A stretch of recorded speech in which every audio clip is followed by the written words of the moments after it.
Bienvenue dans cette nouvelle édition du 12-15. Au sommaire, la démocratie au Bénin, saluée par le président français François Hollande. L'hôte du président Boni Yayi est au Bénin depuis mercredi. Le renforcement de la coopération économique entre les deux pays était le principal objet de la visite. Les consultations des forces vives se poursuivent au Congo. Le dialogue national inclusif se tiendra du 11 au 15 juillet 2015. L'organisation des élections à venir et l'évolution ou non des institutions de la République seront deux des thèmes abordés. Zoom sur les partenariats économiques établis avec le Cameroun. L'Union européenne incarne son premier partenaire commercial, mais de nouveaux acteurs ont fait leur apparition comme la Chine, le Japon ou encore l'Inde.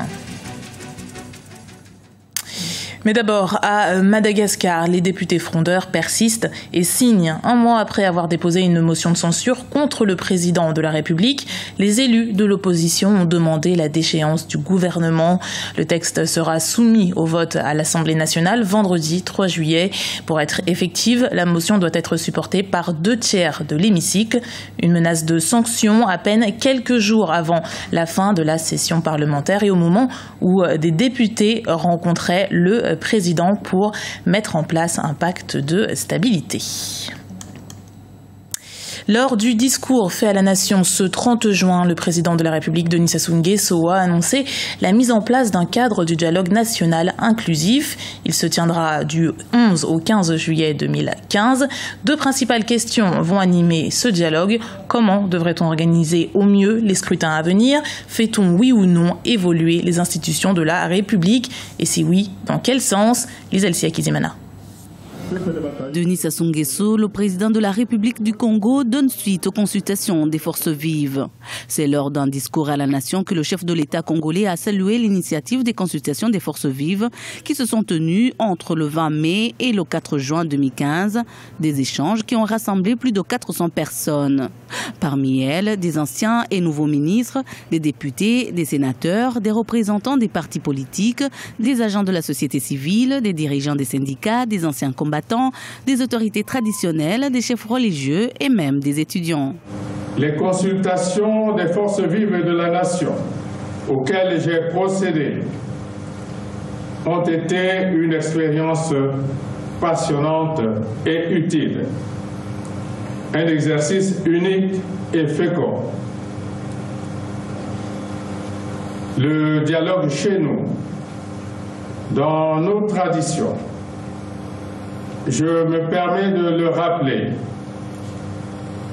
est porteur de progrès, de compréhension mutuelle, d'apaisement. Pendant 10 jours, le président s'est entretenu avec les participants à ces consultations. Les échanges se sont focalisés sur deux sujets, la gouvernance électorale et l'avenir des institutions.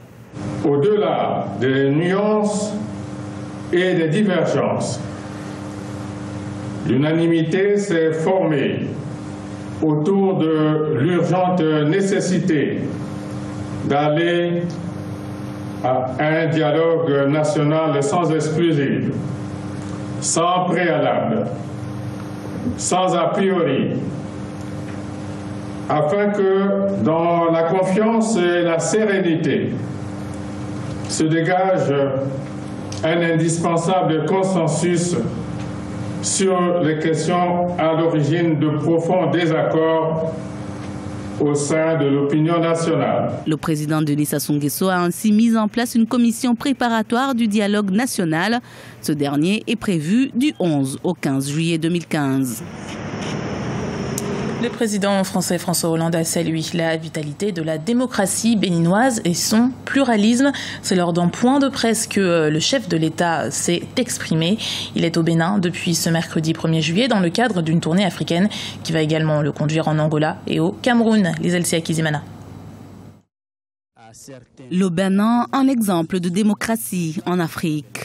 Voilà comment le président français François Hollande félicite le peuple béninois.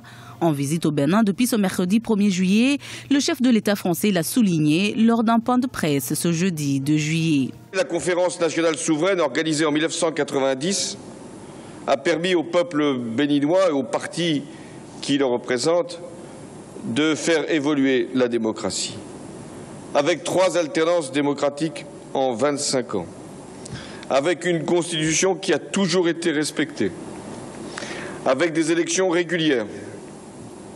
Autant de preuves que le Bénin a réussi, non pas sa transition, mais a réussi à donner à ses institutions une pleine traduction démocratique. L'objet de sa visite est donc de renforcer la coopération bilatérale entre les deux pays. Plusieurs conventions d'aide à la bonne gouvernance et au développement économique du secteur des services ont été signées. En effet, le Bénin figure dans la liste des 17 pays prioritaires pour l'affectation de l'aide publique française au développement. Dans le document cadre de partenariat pour la période 2006-2010, la France a accordé au Bénin une enveloppe financière de 155 millions d'euros, des fonds qui ont été alloués à la gouvernance démocratique, à l'atteinte des objectifs du millénaire pour le développement et au soutien du secteur de l'enseignement supérieur. Le Bénin et la France peuvent être fiers de la qualité de leurs relations de coopération qui est en constante progression, plaçant ainsi votre beau pays parmi les tout premiers partenaires stratégiques du Bénin. En cette solennelle occasion, je me félicite de l'excellence de cette coopération multidimensionnelle et multiforme qui unit nos deux pays et nos deux peuples, ainsi que nos économies, dont le cadre juridique a été redéfini depuis la signature des accords de coopération de 1975. Outre le Bénin, l'Angola et le Cameroun sont les différentes étapes de la tournée africaine entamée par le chef de l'État français depuis ce mercredi 1er juillet. Moins de 2 semaines après l'accord de paix signé au Mali, 5 casques bleus burkinabés sont morts. Les soldats membres de la MINUSMA, la force militaire mandatée par les Nations Unies, ont été pris dans une embuscade. L'attaque a eu lieu dans le nord du pays, sur la route entre Tombouctou et Goundam. C'est l'économie de la communauté économique et monétaire de l'Afrique centrale, la CEMAC, la plus vivante, une place due à la fois à la position stratégique du pays au bord du golfe de Guinée et aux ressources naturelles dont il dispose. Le Cameroun bénéficie de nouveaux partenaires en plus de l'Union européenne comme le Nigeria et la Chine. Jean-Célestin Edjangé à Roi-Barkala. L'Union européenne est le premier partenaire commercial du Cameroun, représentant plus de 50% des échanges hors pétrole. Les deux entités ont signé un accord de partenariat économique le 15 janvier 2009. Le Cameroun s'est ainsi engagé sur une période de 15 ans à libéraliser à terme 80% des importations venant de cette zone. Surtout, le pays s'est engagé dans une politique de développement des jeunes entreprises. Il y a ceci de particulier qu'il mettait en exergue également les jeunes entrepreneurs. Et puis c'est très bien de créer cette modélisation des réussites pour stimuler le travail des jeunes des Africains en France. Le secteur primaire contribue à environ 20% du PIB. Il emploie plus de 61% de la population active. Avant l'avènement du commerce du pétrole, qui pèse aujourd'hui à lui seul plus de 8% du PIB, l'agriculture était le pilier économique du pays.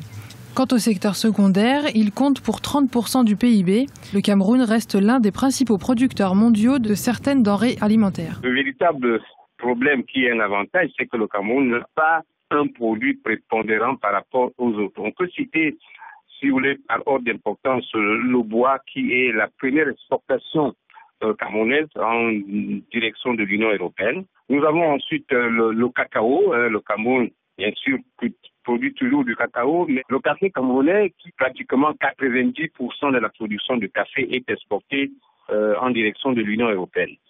Nous avons également des arachides qui sont de consommation locale. Nous avons le coton. Depuis quelques années, l'Asie orientale, notamment la Chine, le Japon, l'Inde et la Thaïlande, renforcent ses liens commerciaux avec le Cameroun. La zone représente aujourd'hui plus de 20% au total des échanges du pays. Le Cameroun table sur une croissance moyenne de 5% en 2015.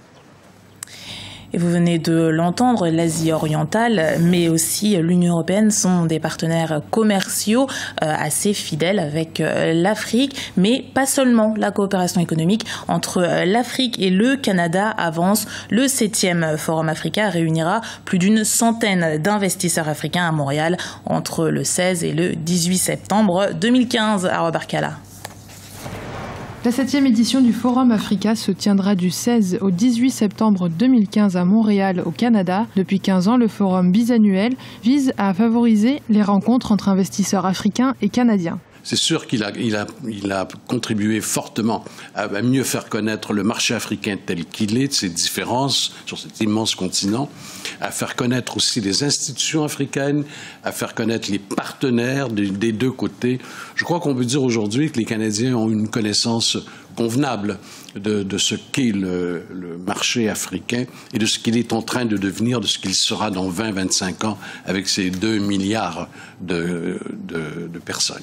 Avec 2 milliards d'Africains et un PIB avoisinant les 10% dans certains pays comme la Côte d'Ivoire et avec des domaines d'investissement de plus en plus variés, le Forum Africa facilite les partenariats et accentue les opportunités de partenariat avec le Canada. On est passé d'un moment où les Canadiens investissaient surtout dans le domaine minier, ce genre de grands investissements dans les ressources naturelles, etc., à des investissements dans toutes sortes de secteurs. Je vois les banques canadiennes, par exemple, signer, prendre des parts importantes dans des maisons d'investissement africains. Ça vient de se faire entre la Banque nationale du Canada et une grande maison en Côte d'Ivoire. Je vois dans le domaine de l'énergie, il y a beaucoup d'investissements aussi, mais dans le domaine des transports, Bombardier est maintenant installé au Maroc. Entre le continent africain et l'Amérique du Nord, le potentiel de développement n'est pas négligeable. Durant son édition de 2013, 500 acteurs de l'économie africaine et canadienne ont pris part à l'événement. C'était le journal de la rédaction. Merci de l'avoir suivi. Retrouvez dans un instant une nouvelle édition du 12-15 sur Africa 24.